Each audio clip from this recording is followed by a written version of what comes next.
Argentina estamos en vivo arrancando esta semana, antes que diluye, ¿no? ¿Cómo está afuera? ¿Y cómo está Brasil? ¿Cómo se puede explicar lo que dieron las elecciones primarias? ¿Alguien tiene alguna lectura concreta? Se han aventurado muchísimas opiniones desde el oficialismo en nuestro país, también desde la oposición. Nadie parece celebrarlo. Algunos atribuyen a lo que puede llegar a haber sido la corrupción generalizada de los últimos años en Brasil y que esta es la respuesta. Otros también plantean el péndulo, ¿no? Sí. De muchos años de gobiernos de izquierda, la ultraderecha como respuesta y reacción a estos últimos años. En fin, ¿y qué tanto realmente nos va a afectar como país? Pareciera que menos de lo que podría pasar en Argentina. Pero lo increíble es que en estos tiempos una persona con el perfil de Bolsonaro, más allá de dónde te ubiques políticamente, ¿no? Hay discursos que no se entiende cómo pueden seguir existiendo. Vamos a repasar primero el perfil de Bolsonaro. Y por ahí, si no estás demasiado actualizado, vas a entender por qué para el resto del mundo lo que está pasando en Brasil genera dudas por sobre todas las cosas. Mirá.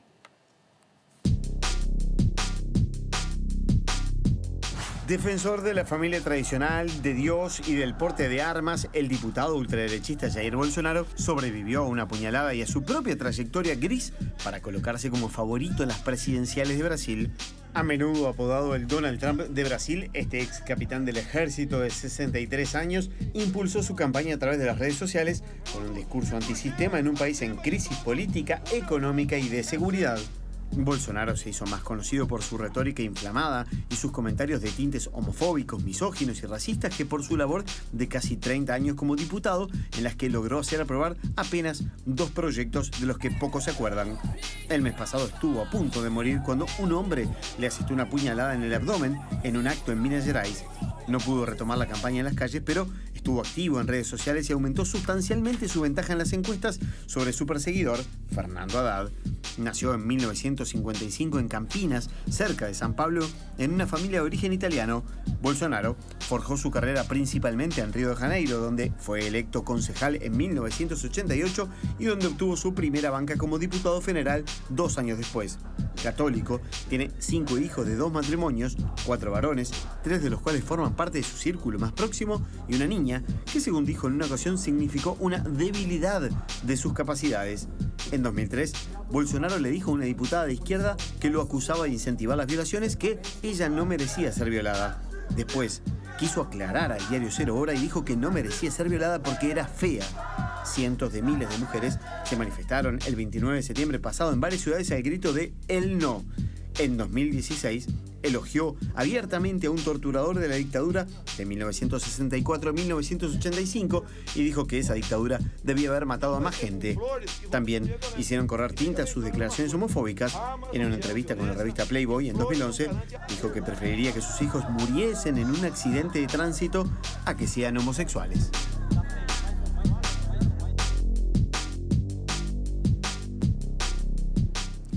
Claro, y uno escucha todo esa sumatoria de expresiones de Bolsonaro y dice, bueno, ¿ese es el sentir real de esta gran cantidad de personas que en Brasil lo votaron? ¿O no están tan atentos al contenido del discurso, sino que se trata de un voto reacción contra el PT? Hay mucho para preguntarse. Tenemos como compañía en el programa de hoy alguien con todas las credenciales, además, para poder ayudarnos en este análisis. Es Bergato, analista político. Muchas gracias por estar aquí con nosotros hoy. Una primera reflexión, ¿qué le parece? Bueno, es un resultado esperado, aunque quizá la magnitud sea mayor de la que las encuestas lo daban, pero por menos. Exacto, lo daban con alrededor de un 30 y pico, 40%. Este resultado, en ese aspecto, en lo que tiene que ver con lo cuantitativo, es bastante especial. Está revelando además cuánto se equivocan las encuestas en general.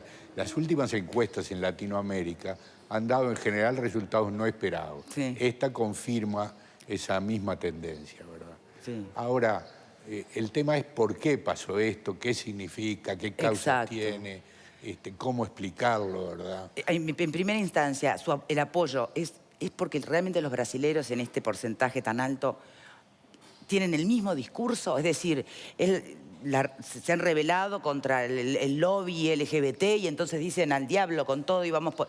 ¿Realmente lo sienten así? ¿O es más allá del discurso, no están tomándolo literal y lo que quieren es un cambio radical? Estos fenómenos son multicausales, ¿verdad?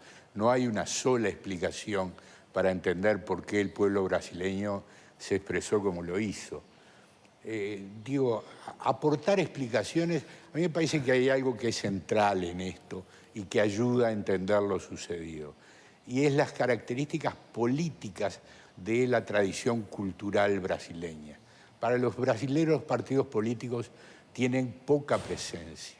A diferencia, por ejemplo, de los uruguayos, donde difícilmente o con dificultades la gente se va de un partido a otro, en Brasil los partidos no tienen una presencia profunda. Bueno, el propio Bolsonaro tiene un peregrinaje por partidos políticos que es increíble. Claro, la prueba está que hace poco tiempo, unos pocos años, hace unos pocos meses, Lula tenía un 40% de apoyo y ahora Bolsonaro, que es su opuesto especular, ¿verdad? Es lo contrario, tiene un apoyo del 46%.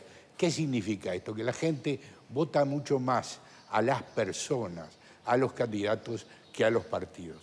Este fenómeno en Uruguay sería absolutamente imposible que se dieran con las mismas características. Bien, ¿verdad? sin embargo, la extrema derecha no es en Brasil que se está inaugurando, en países de Europa, en Estados Unidos. O sea que tendrá su propia característica lo político partidario en Brasil, pero de alguna manera se está repitiendo un patrón. Sin duda, Victoria. Lo que ha cambiado en ese aspecto que tú señalas es el mundo, ¿verdad?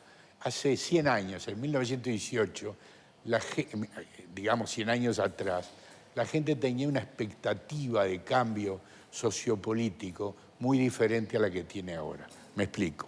En 1918 se había terminado la Primera Guerra y se había producido la Revolución Rusa. La gente tenía una enorme esperanza, especialmente los sectores más marginados de la sociedad, en esa revolución que anunciaba aires de cambio y de un futuro totalmente distinto. El fenómeno se esparció por Alemania, se esparció por Hungría, se esparció por zonas periféricas del Imperio Ruso, en fin, tuvo una importancia fundamental. En 2018, 100 años después, la perspectiva es exactamente la contraria, ¿verdad?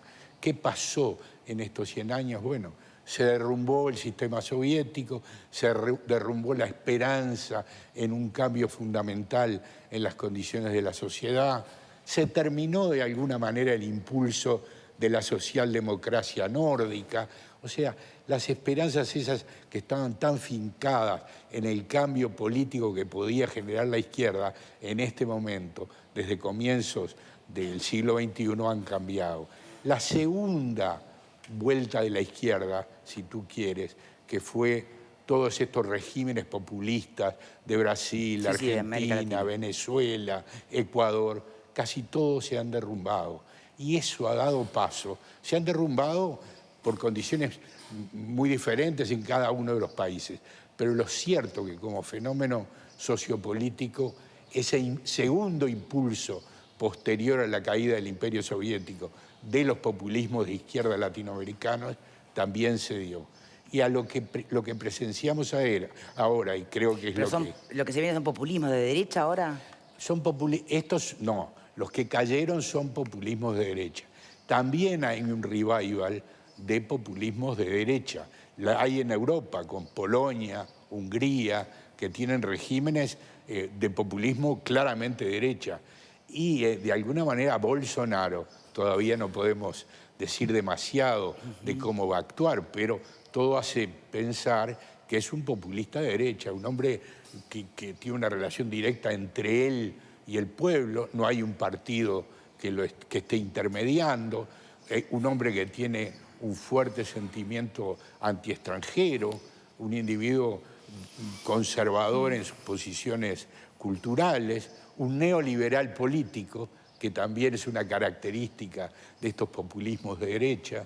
Hay un historiador italiano muy importante que se llama Enzo Traverso en este momento, que dice que estos movimientos hay que caracterizarlos como neofascistas. ¿Por qué neofascistas? Porque si bien se relacionan en muchos aspectos con lo que fue el fascismo italiano de la década del 20 o el nacionalsocialismo de la década del 30 en Alemania, tiene algunos aportes que son diferentes, entre otros el librecambismo, ¿verdad?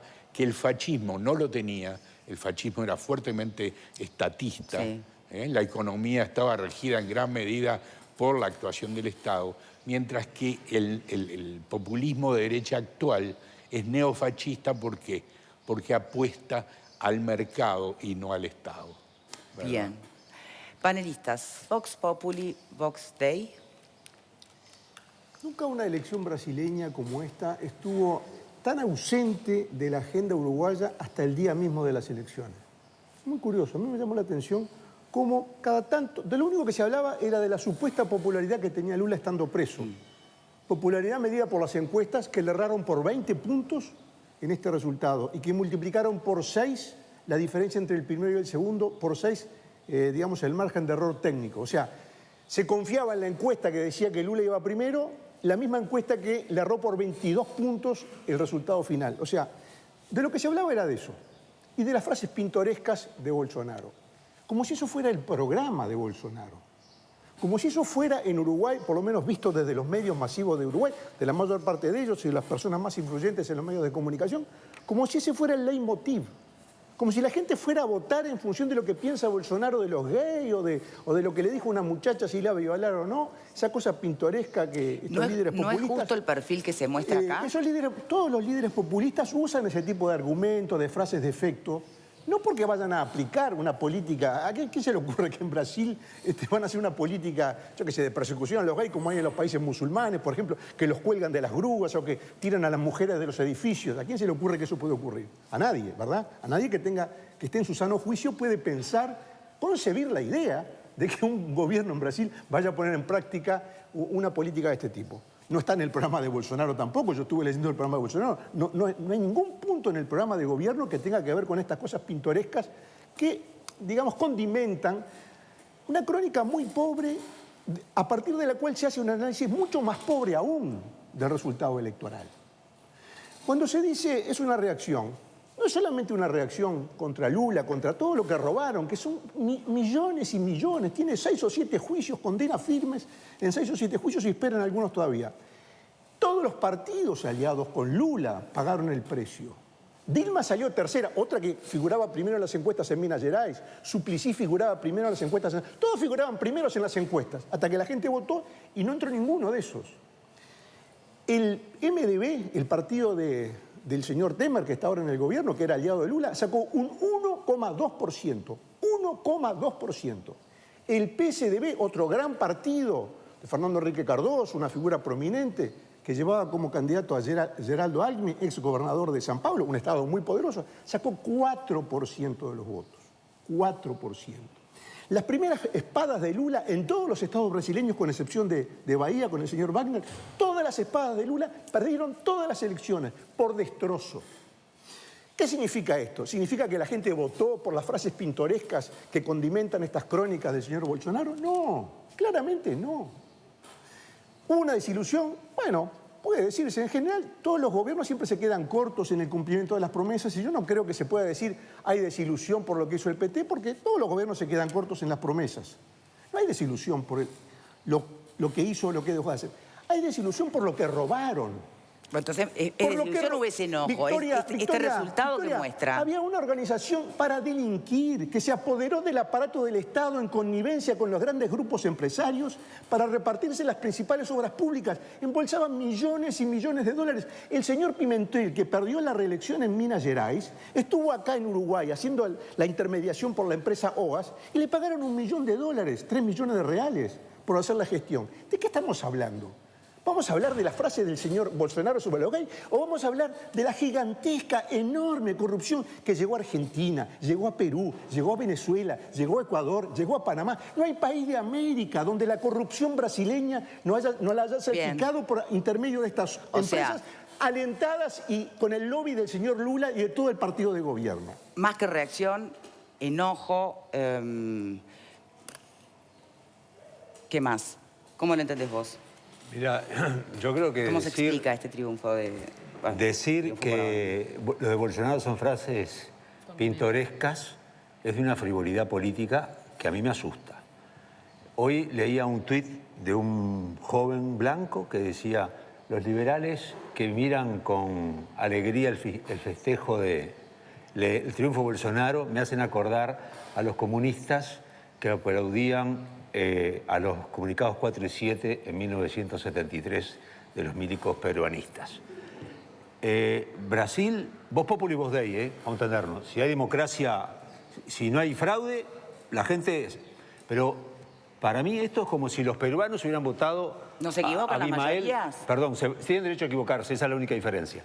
Abimael Guzmán, aquel líder, el presidente Gonzalo, aquel de Sendero Luminoso, hubiera sido electo presidente de Perú, o que los uruguayos hubiéramos elegido a Nino Gavazo de presidente en las próximas elecciones. Llegamos a Nino Gavazo. Es más o menos lo mismo. Este tipo absolutamente encarna un montón de conceptos, y no es la frase de los gays, a mí eso me importa tres pepinos, pero si el tipo dice que el ejército el erró en torturar, tenía que haber matado a 30.000, la dictadura militar tenía que haber matado a 30.000 tipos, que Pinochet mató poca gente, eso de pintoresco no tiene nada, eso es fascismo. Y asusta.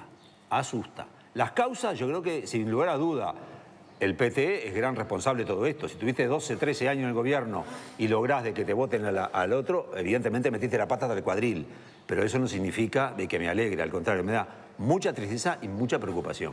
Hacemos una pausa y enseguida seguimos con el debate de hoy.